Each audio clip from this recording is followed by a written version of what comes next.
dengan kondisi mereka masih mengurus rumah tangga dan kemudian mereka punya pekerjaan lain dan kemudian mereka masih bisa tetap berkomitmen dalam kegiatan-kegiatan yang terkait dengan kebencanaan. Apain sih?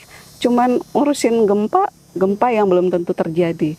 Untuk memberikan dukungan psikososial bagi perempuan yang menghadapi trauma dan anak-anak. Perempuan-perempuan pengungsi ini, mereka dulu itu tidak mau untuk keluar dari ruangan. Kami berikan kesempatan perempuan-perempuan ini untuk menyuarakan pendapatnya.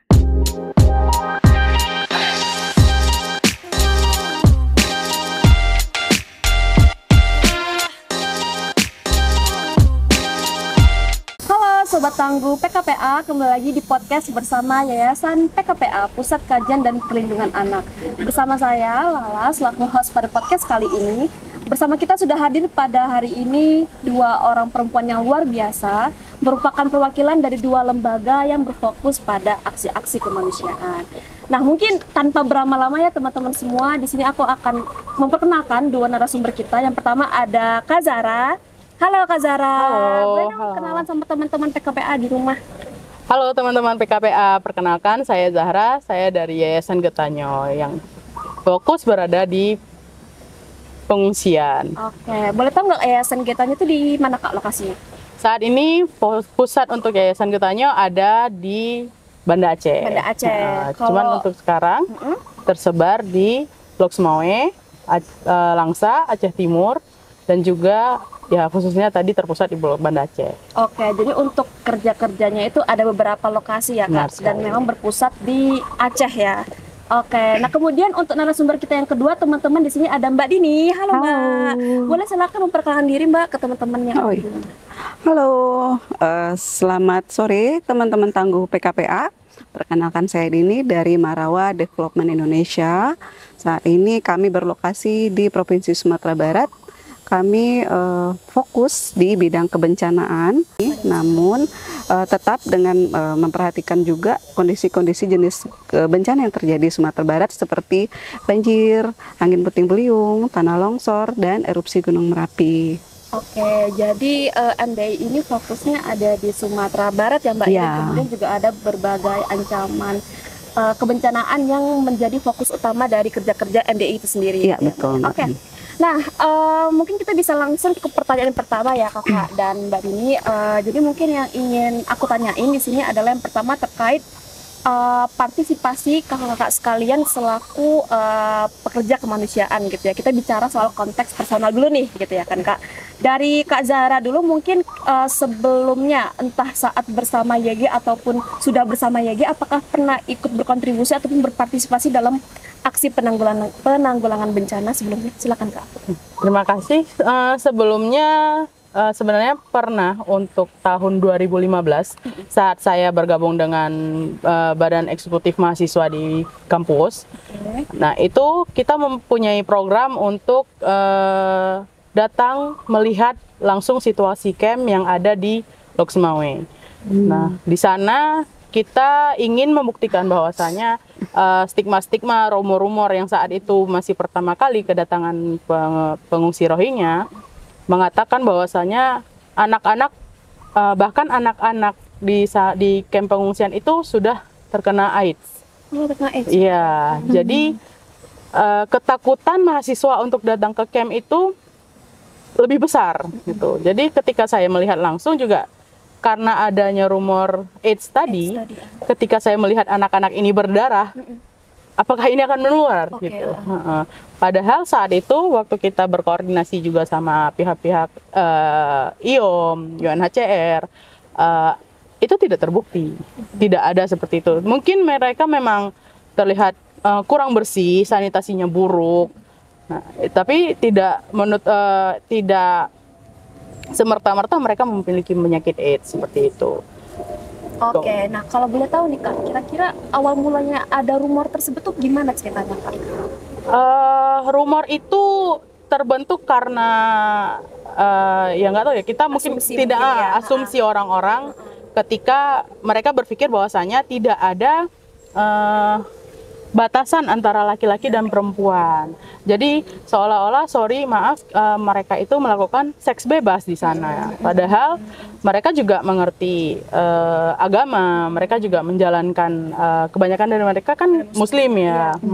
Seperti itu. Jadi statement yang seperti kayak mereka melakukan seks bebas sehingga anak-anaknya memiliki AIDS itu tidak benar. Oke, jadi waktu itu kakak datang ke sana itu sebagai apa? Apakah sebagai relawan atau sebagai memang bagian dari BEM yang emang ingin untuk ikut berkontribusi atau ingin ikut dalam kegiatan-kegiatan berbasis pengungsian itu sendiri, Kak?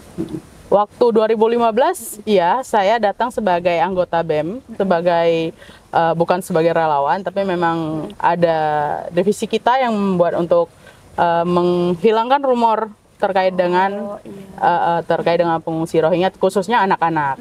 Nah, di situ mulai tertarik dan terus sampai sekarang berada di Yayasan Getahnya. Dan kebetulan juga selaras ya, Kak. Iya, benar sekali.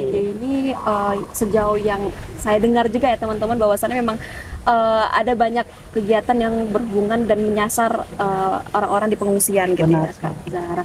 Oke, nah mungkin tadi ada dari Kak Zahra, aku mau langsung pindah nih ke Mbak Dini ya. Oke. Halo Mbak Dini, jadi aku ingin bertanya sama pertanyaannya, kira-kira sebelum Mbak Dini bergabung MDI atau mungkin setelah bergabung bersama MDI, kira-kira partisipasi seperti apa yang sudah Mbak Dini lakukan dalam aksi-aksi terkait penanggulangan bencana ini sendiri, Mbak? Jadi kami ini MDI, memang secara lembaga kami memang baru ya, kami baru 2024.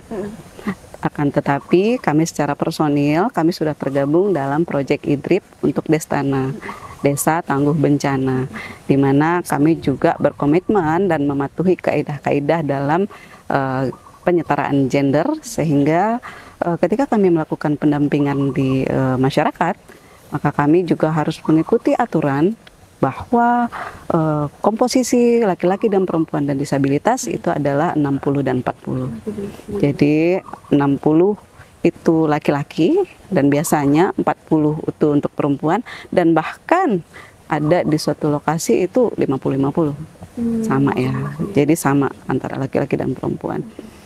Jadi kami di IDRIP itu di Desa Tangguh Bencana namanya, itu fokus kepada mendampingi masyarakat nagari dalam mewujudkan desa tangguh bencana. Nah, di mana teman-teman perempuan itu juga banyak berkontribusi aktif dalam pelaksanaan Destana tersebut, karena kecenderungan sekarang bukannya kita mendahulukan yang laki-laki atau mendahulukan yang perempuan, akan tetapi perempuan itu dia lebih cerewet. Cerewet itu berguna loh kalau dimana pada hari ini ada pertemuan dan kemudian tiba-tiba itu yang datang itu perempuan duluan, padahal mereka mengikuti banyak sekali yang harus mereka kerjakan dalam sehari-hari. Akan tetapi bagaimana bisa mereka disiplin, itu adalah praktik baik yang perlu kita cermati bersama. Dengan kondisi mereka masih mengurus rumah tangga dan kemudian mereka punya pekerjaan lain, dan kemudian mereka masih bisa tetap berkomitmen dalam kegiatan-kegiatan yang terkait dengan kebencanaan dan Destana yang sedang kami lakukan. Mbak. Keren banget sih Mbak. Betul. Nah, jadi tadi sempat aku dengar terkait dengan emang misinya adalah untuk memperkuat desa tangguh bencana ya Mbak ya, Destana itu sendiri. Nah, sebagai perempuan mungkin juga sebagai perwakilan dari teman-teman perempuan dari YG juga mungkin ya Mbak Dini, kira-kira tantangan apa yang sering dihadapi oleh teman-teman di YG, termasuk teman-teman sesama kita perempuan lah gitu Mbak, selama menjalani kerja-kerja terkait kebencanaan itu sendiri? Aku dulu apa? Boleh ke Mbak Dini dulu, tadi merujuk pada kalau perempuan ya, memang kita di lapangan pun kita jarang ngambil. Memang ada Karang Taruna atau kelompok muda, cuman kalau dari sisi empati dan rasa insting seorang perempuan itu tuh lebih apa ya, lebih greget itu para orang perempuan yang sudah berkeluarga. Nah, tantangannya adalah mereka itu kan punya peran ganda. Mereka harus mengalokasikan waktunya, seperti misalnya mau mitigasi mau penanaman mangrove gitu. Coba mereka harus pagi-pagi mereka harus siapin dulu sarapan, Dan kemudian mereka juga harus siapin bekal. Kadang-kadang kan kegiatan mitigasi itu kan swadaya ya. Jadi swadaya, ada yang bawa makanan, ada yang bawa nasi, ada yang bawa cemilan. Dan mereka harus siapkan itu. Dan kemudian mereka berpacu dengan waktu. Jam sekian mereka jemput anak, Kak. Nah, tapi mereka menjalaninya itu dengan happy. Karena mereka tahu bahwa ini adalah gunanya untuk mereka. Ini bukan sebuah program. Jadi mereka berpikir, jangan berpikir IDRIP itu adalah sebuah proyek besar gitu yang memberikan bantuan. Tidak. Proyek IDRIP itu yang untuk Destana itu adalah peningkatan kapasitas. Dan mereka tersentuh secara nurani sehingga mereka mau bekerja gitu. Mereka mau melakukan apapun untuk mendorong agar kegiatan Destana ini berjalan di daerah mereka gitu. Itu tantangannya. Mereka sulit sekali. Bu, hari ini aku jemput anak. Bu, hari ini anakku sakit. Bu, hari ini ya kadang apa ya, suamiku tidak memperbolehkannya. Itu ada kejadian seperti itu. Itulah tantangan. Kadang beberapa dari pasangan hidup mereka itu menganggap, apain sih cuman urusin gempa yang belum tentu terjadi. Akan tetapi mereka bisa dengan mungkin berkonsultasi dengan kita, Bu, aku kalau begini aku jawab apa gitu. Aku suamiku bilang gini, ngapain sih ngurusin gempa gitu. Aku harus jawab apa? Ngabisin waktu. Oh, tentu tidak gitu. Dan akhirnya kebetulan juga perempuan yang 40% ini adalah dipilih dari tokoh-tokoh yang berpengaruh mewakili unsur di masyarakat. Sehingga mereka secara edukasi itu lebih mudah untuk ini.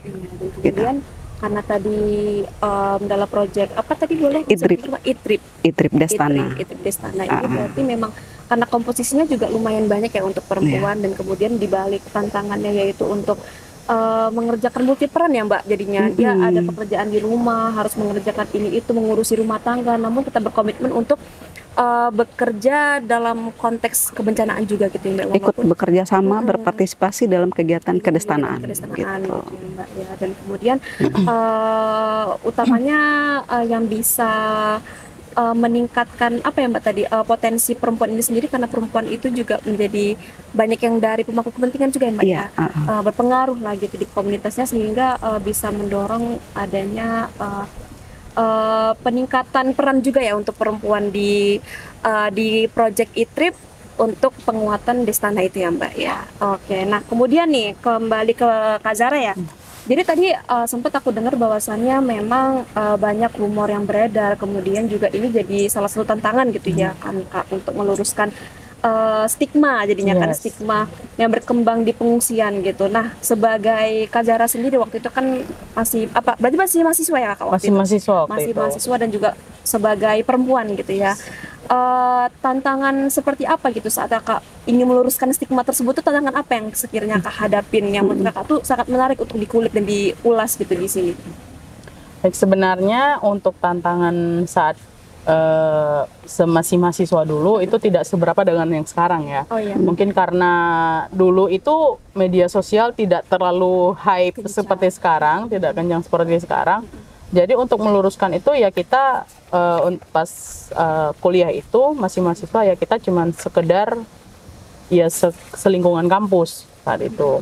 Jadi stigma-stigma yang seperti itu kita luruskan dengan berbagai seminar atau informasi, berbagi sharing informasi dalam forum-forum misalnya untuk beberapa dari jurusan seperti itu. Namun untuk yang sekarang itu setelah saya terjun langsung kurang lebih 1 tahun lebih ya, 1 tahun hampir 2 tahun ya jatuhnya ya. Itu tuh tantangan yang paling besar pertama kali adalah bahasa.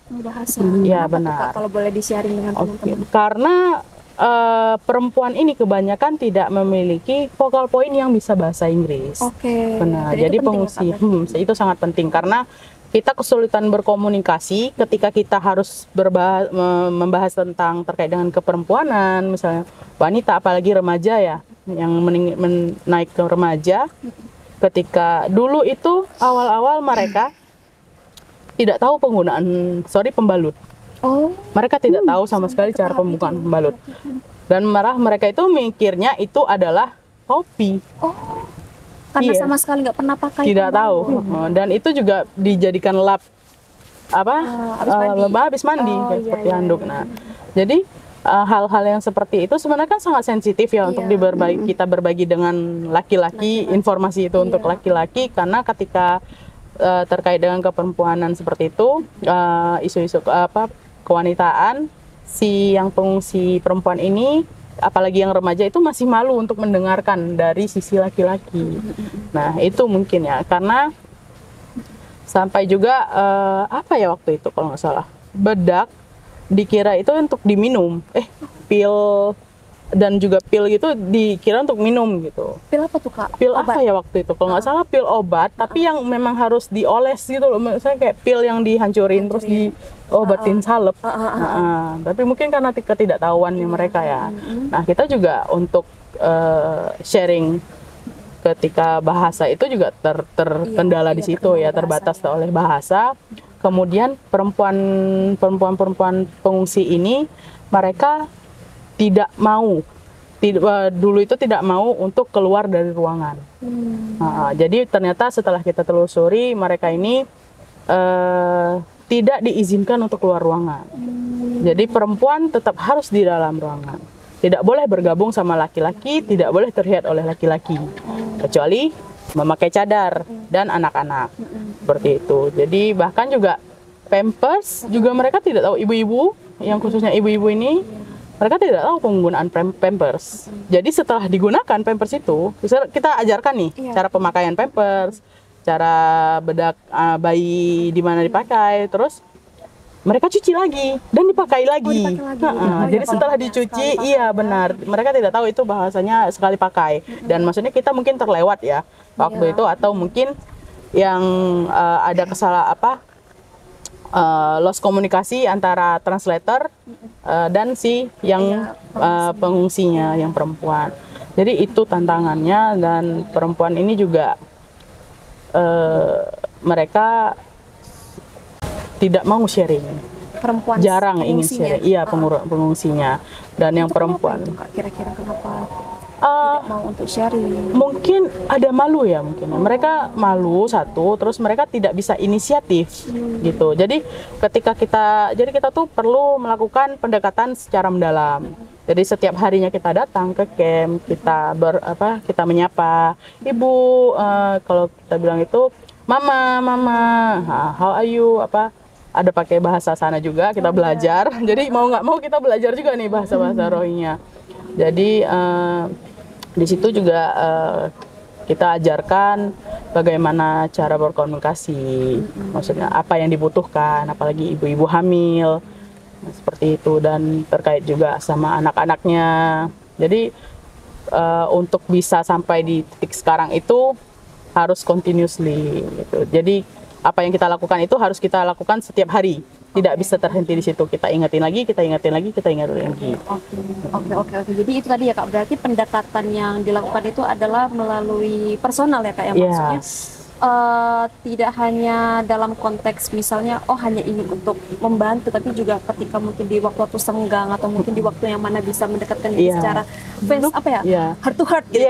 Duduk aja sebelah mereka. Terus kayak ngobrol biasa, terus bisa dapetin poin yang memang menjadi keresahan mereka gitu ya Kak. Ya, terus juga mungkin berarti peran penting perempuan di pengungsian itu sendiri berarti kaitannya adalah dengan peningkatan kapasitas ataupun mungkin edukasi ya kepada pengungsi perempuan gitu ya, yang kaitannya mungkin dengan tadi kesehatan gitu juga, bahkan tadi pembalut tidak tahu ya gimana cara pembalut, malah dikira untuk membersihkan badan setelah mandi gitu ya. Mungkin ya seperti ini sangat membantu ya Kak ya untuk mengurangi resiko-resiko yang terjadi di pengungsian gitu.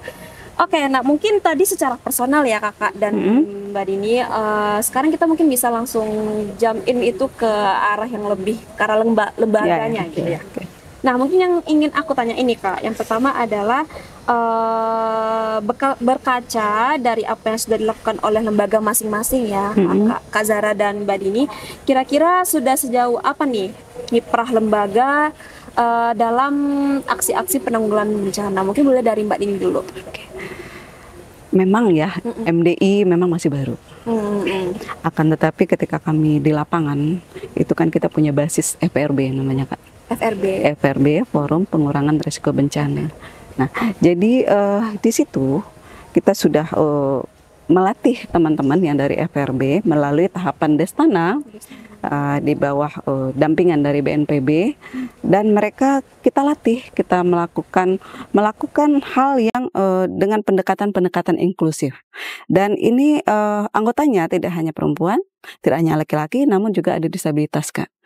Jadi semua secara inklusif bisa melakukan ini secara bersama-sama, berkontribusi, menyuarakan pendapat, dan dapat mengambil tindakan pada saat terjadinya bencana nantinya. Nah, jadi di FRB ini kami latih secara 29 kali tahapan.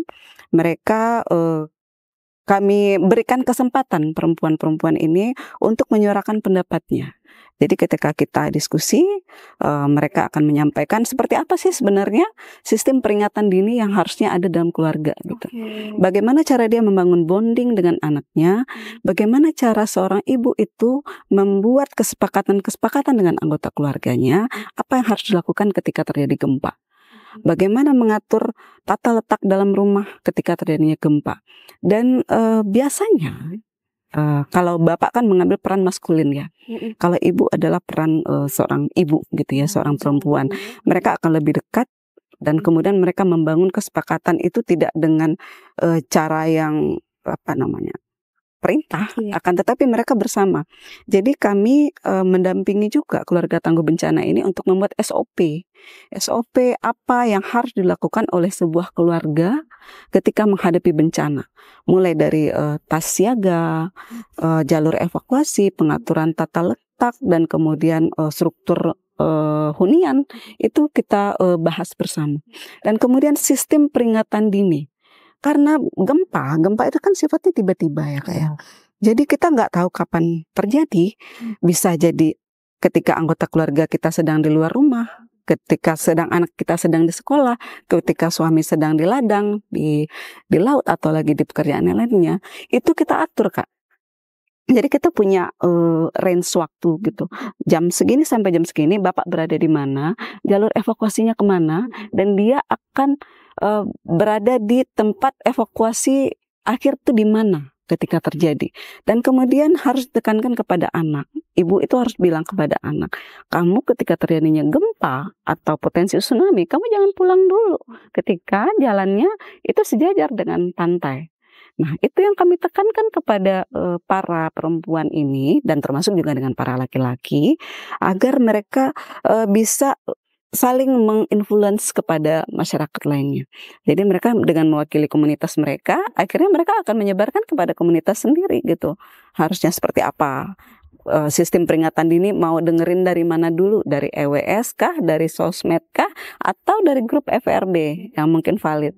Karena kita di Nagari, kita juga bikin sebuah SOP dari mana Ketua FRB mendapatkan informasi, kemana dia akan menyampaikan informasi, distribusi informasi, jangan sampai bias, jangan sampai hoax, harus terpercaya dan jangan menimbulkan ketakutan. Nah, itu banyak hal dalam Destana yang kita rasa itu cukup memperkuat ya, baik laki-laki ataupun perempuan. Namun di sini memang perempuan itu kalau dari yang sudah kami lakukan, itu perempuan sepertinya memang lebih banyak punya andil karena dia punya banyak waktu untuk keluarga gitu. Dan ketika terjadinya bencana, mungkin bukan gempa dan tsunami, ketika banjir pun kan perempuan ini punya insting Kak. Insting seorang ibu di mana hatinya akan terluka ketika anggota keluarganya tidak kekurangan, tidak menemukan kenyamanan.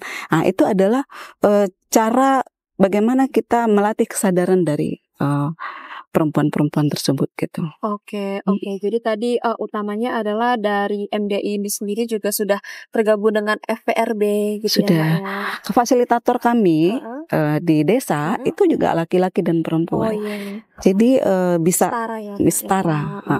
Oke. Terus juga penting ya teman-teman, ternyata kalau dari peran perempuan sendiri juga dalam pembentukan SOP itu sendiri juga bisa untuk mengambil peran gitu ya Mbak ya. Dan utamanya karena perempuan ini kan sendiri juga punya naluri seorang ibu gitu ya Mbak ya, berarti poinnya. Jadi bisa mendengar, melihat sudut pandang yang lain gitu dalam pembentukan SOP sendiri yang mungkin tidak terlihat oleh sisi maskulin dari seorang laki-laki gitu ya Mbak ya. Jadi erat kaitannya dengan apa pembentukan SOP tadi untuk Keluarga tangguh ya, bencana. keluarga tangguh bencana tadi. Gitu. Mm-mm. Oke.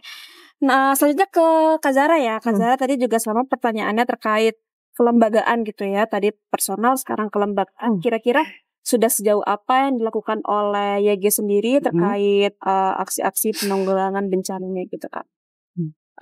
Jadi untuk dari lembaga kita sendiri itu setelah pasca ya berarti ya. Setelah semua emergency kedatangan baru pengungsi itu kita lakukan, kita bekerja sama, alhamdulillahnya kita bekerja sama dengan Save the Children untuk memberikan dukungan psikososial bagi perempuan yang menghadapi trauma dan anak-anak. Dan pada program itu kita didampingi sama psikolog anak selama 5 bulan, kurang lebih 5 bulan atau 6 bulan. Jadi di situ kita lihat bagaimana sebenarnya perkembangan traumatis mereka, apakah mereka trauma sebenarnya, karena apa yang kita lihat selama ini tuh anak-anak ini ya ketika kita datang senang gitu. Mereka tidak menunjukkan ketakutan, mereka tidak karena mereka juga sudah mengenal kita dengan baik karena kita tadi sering continuously datang, menyapa gitu. Tapi ketika yang baru, mereka juga tidak berani untuk mendekat, apalagi anak-anak ya. Dan juga itu ibu-ibu situ. Kemudian kita juga di dukungan psikososial ini kita juga ada kelas edukasi gitu. Edukasi bahasa Indonesia, bahasa Inggris itu kita ikutkan anak-anak dari usia sekolah menengah SMP untuk umur SMP ya berarti ya. Untuk umur SMP itu 13 sampai 15 tahun, kemudian ada yang remaja juga. Jadi nanti kita buat untuk kelas bahasanya itu seperti beginner, intermediate seperti itu. Ya, itu bareng sama Save the Children. Kemudian kita juga ada advokasi untuk fasilitas yang ada di camp gitu. Seperti MCK yang harusnya terpisah dengan perempuan dan laki-laki. Dan kadang-kadang itu seng-seng yang apa ya namanya kalau sini ya, seng ya bener ya. Genteng yang apa tuh? Bilik kamar mandi MCK itu masih terpal. Awalnya masih terpal. Terus kemudian juga genteng yang tajam itu besi seng ya benar ya, itu masih seng dan itu juga kadang bolong-bolong seperti itu. Kemudian juga irigasi air ya, sanitasi yang kadang telat datangnya gitu. Kita juga memfasilitasi itu untuk advokasinya. Terus kemudian kita juga ada bersama Kanada CFLI, itu kita melakukan pemberdayaan ekonomi buat perempuannya. Jadi sebelumnya kita juga pernah melakukan pemberdayaan ekonomi untuk laki-lakinya seperti pelatihan komputer. Tapi kita tidak terlepas juga dengan ibu-ibu ini kan butuh nih. Sebenarnya ibu-ibu ini tuh butuh kegiatan. Mereka tidak pernah dilibatkan dalam kegiatan. Kenapa laki-laki terus? Karena laki-laki tadi bisa keluar ke ruangan. Jadi kita buat khusus. Jadi pemberdayaan ekonomi yang kita lakukan dalam program itu ada pembuatan sabun cuci piring. Nah saat itu kita sudah melakukan expo juga bersama dengan alhamdulillahnya gubernur waktu itu menanggapi dengan baik hasil produk yang dari ibu-ibu pengungsi ini. Dan namanya itu ada namanya, sampai ada nama brandnya itu Zibonor Moskilat namanya. Iya, itu bahasa mereka yang artinya hak untuk hidup. Life matters gitu. Jadi selain dengan pembuatan sabun itu juga kami mengajak ibu-ibu ini merajut. Ternyata mereka ini punya kemampuan merajut, punya kemampuan menjahit seperti itu. Jadi kita dengarkan dulu, misalnya, dan itu hal-hal program-program ini timbul karena tadi kita melakukan pendekatan interaktif sama mereka. Jadi kira-kira ibu mau apa? Ibu bisa apa? Punya apa? Biasanya ternyata mereka itu sebelum kesini kan di Bangladesh nih, Cox's Bazar ya. Nah ternyata mereka itu di situ juga ada ikut pelatihan menjahit. Nah jadi mereka bilang ke kita, saya ingin untuk menjahit lagi gitu. Jadi sebelum menjahit kita adakan yang merajut dulu nih, merajut. Jadi sudah ada produknya waktu itu, sudah ada produknya tas, topi, kaos kaki bayi seperti itu. Jadi itu yang kita lakukan di camp. Oke, jadi tadi ada lumayan banyak ya Kak ya berarti apa namanya upaya-upaya yang dilakukan oleh teman-teman YG gitu ya Kak. Tadi ada apa namanya menghadirkan layanan psikososial gitu ya untuk trauma healing berarti ya Kak ya. Terus juga ada apa namanya upaya perbaikan sanitasi, kemudian juga ada pemberdayaan ekonomi gitu ya untuk ibu-ibu yang ada di camp yang memang tentu kalau yang namanya di camp itu butuh namanya aktivitas ya Kak ya. Jadi peran serta yang sangat penting oleh teman-teman perempuan di lembaga YG ini sendiri adalah melalui pendekatan-pendekatan secara personal dan interaktif gitu ya Kak ya, karena mungkin pengungsi perempuan lebih banyak ya Kak ya di situ seperti bisa kita bilang sepertinya sama suaminya, karena gini, jadi di dalam satu camp itu terbagi single but with children, atau kalau nggak ibu dengan anak tapi tidak ada suami, itu terlepas dari suaminya sudah meninggalkah atau suaminya sudah berangkat duluan di tempat lain seperti itu. Jadi pembagian seperti itu. Kita juga untuk sebenarnya ada data, kami juga sering mendapatkan, alhamdulillahnya kita juga bekerja sama dengan UNHCR. UNHCR juga share terkait dengan jumlah terkini pengungsi. Dan saat ini yang paling banyak di pengungsian itu remaja laki-laki. Oh, remaja laki-laki gitu ya. Jadi mungkin dan anak-anak. Ya. Nah, keren banget teman-teman dari kakak YG dan juga MDI gitu ya. Mungkin teman-teman semua, jadi saya Lala selaku host pada podcast hari ini. Terima kasih untuk Mbak Dini dan Kak Zara sudah meluangkan waktunya untuk hadir di podcast kita. Semoga kedepannya bisa podcast bareng-bareng lagi ya, bisa ketemu lagi. Dan mungkin kita bakal menemukan lebih banyak kebaikan. Iya, betul. Iya, dan di banyak kesempatan lain ya. Mungkin nanti podcastnya di kita. Nah, siapa tahu kita melancong nih. Iya, kan kapan lagi kan? Iya, betul. Oke deh, kami pamit ketemu. Untuk ini sampai ketemu. Makasih. Terima kasih.